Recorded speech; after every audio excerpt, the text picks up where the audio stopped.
ថ្ងៃដែលកូនចេញពីពេទ្យប៉ាគេគ្រួសារគេសត្វយកកធរមកដាក់កូនប៉ុន្តែប៉ាខាងខ្ញុំនេះអត់យកអីមកសោះពួកគិតថាផ្ទះខ្លួនឯងនៅចិត្តហើយនៅពេទ្យនេះគេចុងក្រោយគេឲ្យកដោមកយើងតិចតួចដែរអាកធនមួយទឹកឲ្យអូនរាល់ថ្ងៃហ្នឹង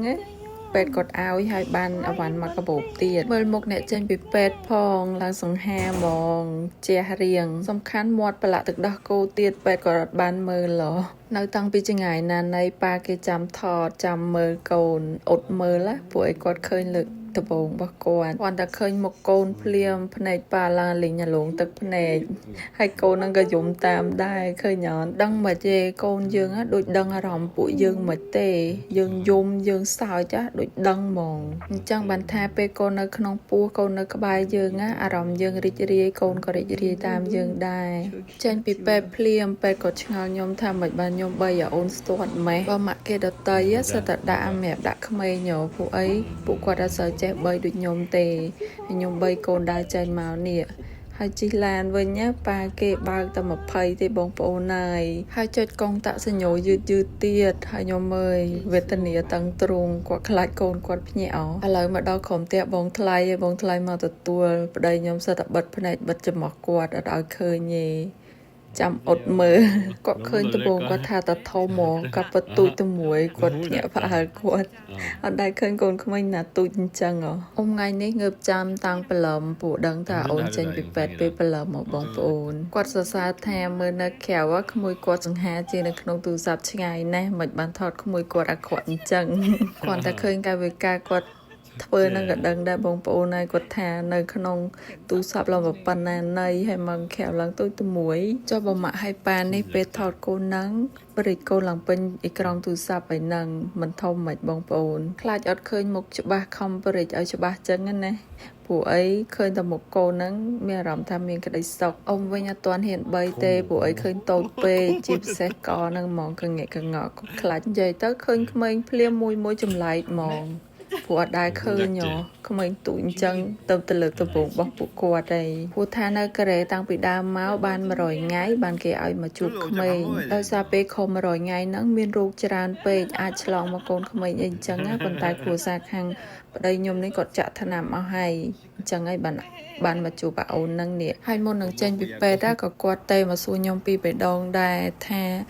ជួបអូនបានអត់សួរយោបល់យើងជាម៉ែមុនខ្លាចមានបញ្ហាឈឺអីអញ្ចឹងទៅពិបាកទទួលអូនគ្រាន់តែមកដល់ផ្ទះផ្លែតឃ្លានភ្លាមបងប្អូនហើយអស់ពីឃ្លានបញ្ជាក់ថ្នាំឲ្យ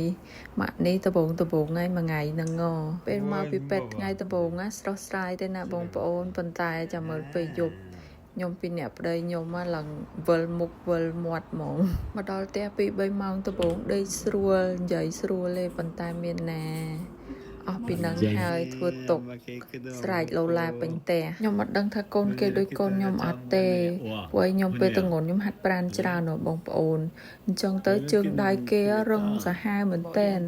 ធាក់យើងអីឈឺណា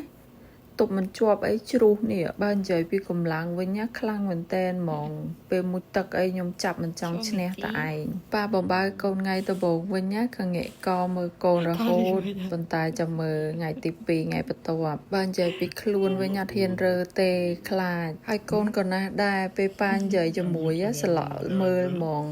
ពេលខ្ញុំបបើអត់បើកភ្នែកមើលខ្ញុំទេណាឲ្យកូនមុំបដានិយាយជាមួយកូនបដាអញ្ចឹងបានគ្នាប្លែកគ្នាបើលោកយាយវិញឆ្លៀតមកលេងមុខចៅរហូតពួកអីសាច់មុខក្មេងតុនមកបងប្អូនគាត់លួចក្តិចរហូតហ្នឹងអាជូគេមកពីកាណាដាវិញគេមានកដោឲ្យសពគ្រប់ហើយមានរបស់ញ៉ាំផងរបស់លេងអូនផងគេចង់បីក្មួយណាស់ប៉ុន្តែយកពីដៃប៉ាអត់កើតអត់ចេះលើក엄마 아빠한테 이제 빠이빠이 해 이제 못 봐. 이제 그만 봐. 자 갈게요. គេថាឲ្យបាយប៉ាម៉ាក់ទៅនៅមួយមីងអត់បាទមីងគេប៉ិនយាយ 엄마 아빠 빠빠이. 빠빠이. 빠빠이 했어. 인사하세요. 빠빠이. 지금 자냐 안 자냐? 이제 좀 자기 눕혀봐. 안돼 트름해야 돼. 이제 이삭들 그러면 트름하게 세워야지. 이제 주. ចេះលេងក្មួយណែហើយបើយាយវិញសួរថាមិនបានអត់ឲ្យអូនគេនៅក្រោមពួកអីអត់ទាន់ ឲ្យអូនភើ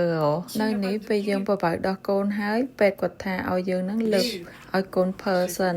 ហើយបានឲ្យកូនដេកខាងក្រោមអញ្ចឹងកុំឲ្យពេលក្មេងគេងក្អួតភើចាញ់មកអញ្ចឹងណាហើយអាជូគេដល់ពេលវេលាគេទៅហើយមកក្រោយគេហើយទៅមុនគេទៀតដោយសារការងារបាយ